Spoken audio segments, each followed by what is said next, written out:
Okay, let's unpack this. We're diving into, well, it's kind of a paradox, isn't it? Wrapped up in this massive blockbuster budget. Yeah. The film Mickey 17. Right. You've got Bong Joon Ho, the genius behind Parasite, directing. You've got Robert Pattinson, fresh off, the Batman, starring, it came out March 2025. Yeah, big names. Should have been huge. On paper, absolutely. This looked like the next major global cinema event.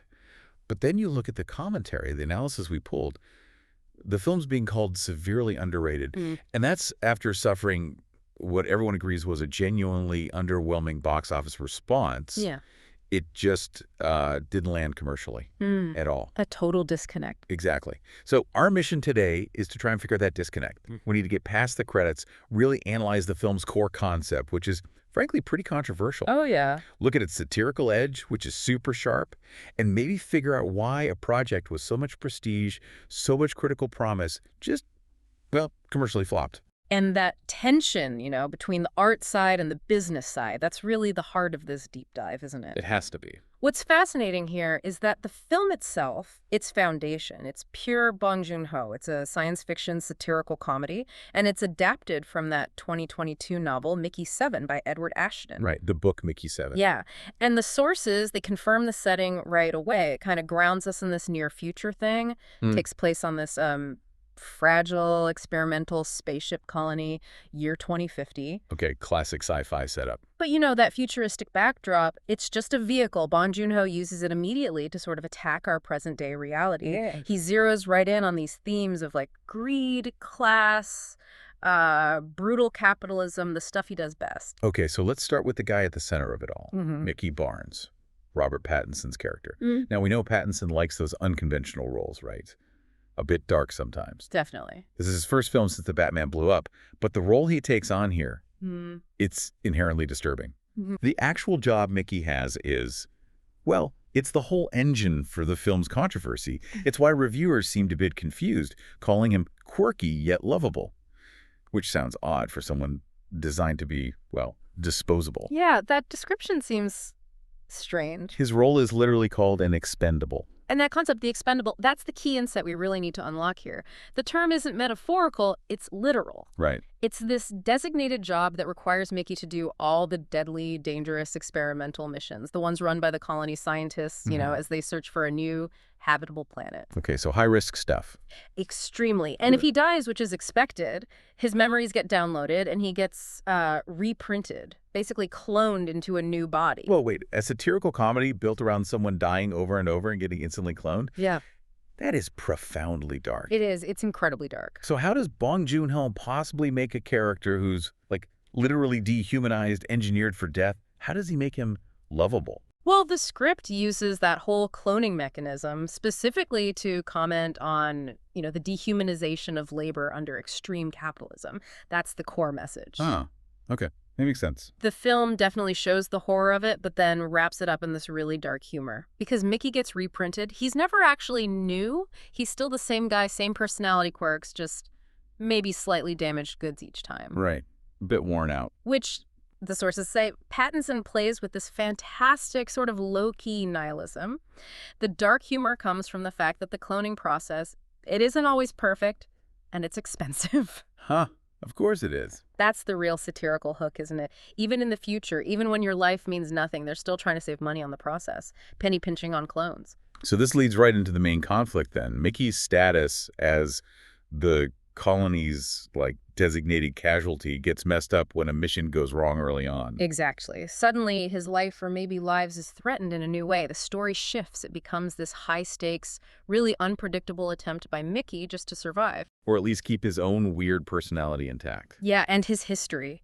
Even as his whole identity is constantly under threat from the printing process itself. It's about holding on to who he is. Okay, before we dig deeper into the politics of the colony, we have to talk about the cast around Pattinson. I mean, Warner Bros. Clearly threw some serious money at this. Oh, absolutely stacked. You've got Steven Yeun playing Timo, Mickey's best friend from back on Earth. Great actor. And Naomi Ackie plays Naisha, his girlfriend.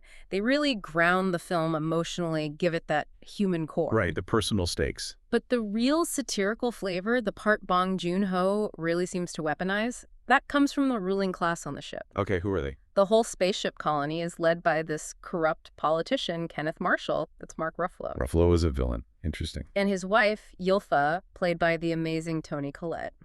They are the elite, basically, the ones who directly benefit from Mickey being disposable. Got it. Now, connecting that back to Bong Joon Ho, this feels like where his signature style really comes through, but maybe also where the commercial risk starts to show. Definitely. He's known for blending genres, right, in ways that are interesting but often kind of unsettling. Yeah, Parasite was a masterclass in that. Exactly. And this film, Mickey 17, it's rated R. That's the first sign the studio maybe gave him freedom, but also limited the potential audience right there. Cuts out the younger crowd. The sources point to a specific, really complex genre mix. High-concept sci-fi, sure, but woven together with romance, heavy political commentary, and that sharp satirical comedy. It's a lot to juggle. Reports highlight the phenomenal writing and that complexity. It's probably why critics loved it, but maybe also it failed commercially. It's just hard to slap onto a movie poster, you know? Absolutely. How do you market that easily? And if we connect this to the bigger picture, that political satire, it's laser-focused. The sources, they don't really mince words here. They say the leader, Kenneth Marshall, Ruffalo's character, and his wife, Yulfa, they're presented as a pretty clear satirical take on Donald and Melania Trump. Whoa, really? That's right. That's what the analysts are saying. What justifies that comparison in their eyes isn't just casting, but specific things like character mannerisms, lines of dialogue. The Marshall character, according to the commentary, is constantly going on about his personal legacy, his grandeur. Okay, yeah, I can see that. Completely ignoring the colony's actual survival needs, the immediate problems. He's the ultimate self-serving elite figure, just perfectly tone-deaf to the suffering of people like Mickey. So by sticking that specific political dynamic and the whole theme of human disposability onto this distant 2050 space colony, the film uses the sci-fi setting to talk about our world. Exactly. The problems that stick around, like greed, class warfare, and who gets considered valuable in a system that's, rigged for the powerful. It's a powerful statement. Our flaws follow us, even to space. It really sounds like a guaranteed critical darling, a social commentary masterpiece only Bong Joon Ho could make. And the critics, they definitely embraced that vision. They loved it. Which just makes the business reality even more staggering. This film, with this director, this cast, this concept, it became a textbook box office disaster. Yeah, the numbers are brutal. Let's just look at the investment here. This was a massive gamble for Warner Bros. Pictures. Cost $118 million to produce. Huge budget for something original like this. And then they dropped another $80 million just on marketing. That's, what, nearly $200 million? Yeah, $198 million total outlay before selling a single ticket. That is a colossal spend. And that massive gamble, it brought back an abysmal return opening weekend. Mickey 17 just severely underperformed. How bad was it? Only $19.1 million in North America. Globally, $53.3 million. Oof. Against a $200 million investment. That's a failure of staggering proportions. That's the kind of number that makes studio execs physically sweat. It's a staggering failure. I mean, the reports we found basically painted as a structural disaster for the studio's books that quarter. But the failure wasn't just, the film wasn't good. Critics praised it. Yeah. So what else went wrong? What were the logistical things, the competition, what doomed it? Yeah, what's fascinating here is that the commentary suggests it was death by 1,000 cuts. It wasn't just one single thing. Yeah. First, you had big internal timing issues. The film got hit with multiple release delays. There was one massive delay, like a whole year shift. A full year. That kills buzz. It totally kills promotional momentum, especially for an original film not based on existing IP. Yeah. You need that steady buildup. And those delays, were they maybe a symptom of the second big issue? Yep. Studio friction. Very likely. Because Bong Joon Ho himself, he was pretty public about having disagreements, right? Between his very specific artistic vision and maybe how the studio, Warner Bros., understood the story. Exactly. That friction between the creator and the corporation, it probably contributed to the bad timing, the uncertainty around the release. When you've got a complex film like this, one that bends genres, it needs a perfectly aligned marketing campaign, everyone on the same page. But if the director and studio aren't seeing eye to eye, the marketing just gets muddled, confused. Makes sense. Hard to sell something if you don't agree on what it is. And then, on top of all that, you have to add in the extremely competitive context of 2025. It was a Major, major release year for Warner Bros. Oh, right. What else did they have? Huge stuff. They had a Minecraft movie, the new Superman film, Sinners. Mhm. These massive, high-profile releases were dominating all the promotional focus, all the resources. So when you put all that together, the internal disagreements, the constant delays, the super crowded release schedule, the perceived result, according to the analysts, is that Mickey 17 just simply slipped through the publicity cracks. It kind of became collateral damage in a year packed with franchise heavyweights. And the reports really highlight that this might have been because of the film's, quote, unidentifiable nature. Hard to pin down. Exactly. It couldn't be easily sold as just sci-fi or just comedy or just a political thriller. So the marketing campaigns were probably misleading or just unsure how to sell this R-rated satirical parable about cloning. They likely failed to capture the audience that would have appreciated Bong Joon Ho's unique vision. Yeah, it's that classic problem, isn't it? A complex, sophisticated film is just really hard to boil down to a simple, punchy trailer. But despite that severe underperformance, despite all the behind-the-scenes drama, the overall verdict from the analysts we look at is still clear.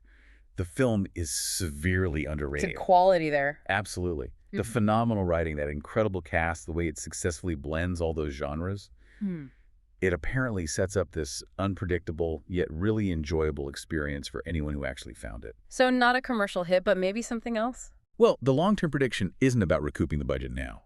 The consensus seems to be that this film is thoroughly believed to have the potential to become a cult classic in the coming years. Yeah. You know, a film discovered later by an audience ready for its complex satire. That often happens with these kinds of films. Yeah, the ones that fall through the cracks initially. So this raises an important question, really, for you to consider. We've kind of established the central tension, right, between Bong Joon Ho's really uncompromising artistic vision, his need to make this R-rated complex satire about cloning and class, and Warner Bros.' relentless commercial necessity, especially when their whole year was dominated by these huge, easily marketable franchise movies. Yeah, the business reality. So if the box office was underwhelming, partly because the film's unidentifiable nature made it just too hard to sell, how much creative control does a visionary director actually have to sacrifice? You know, to make sure a complex, genre-bending film gets the attention, the resources it deserves, especially in a year crowded out by the familiar. That's the million-dollar question, isn't it? Or in this case, the $200 million question. Exactly. It's that ongoing tension between artistic integrity and mass-market advertising. It just continues to haunt these big Hollywood productions.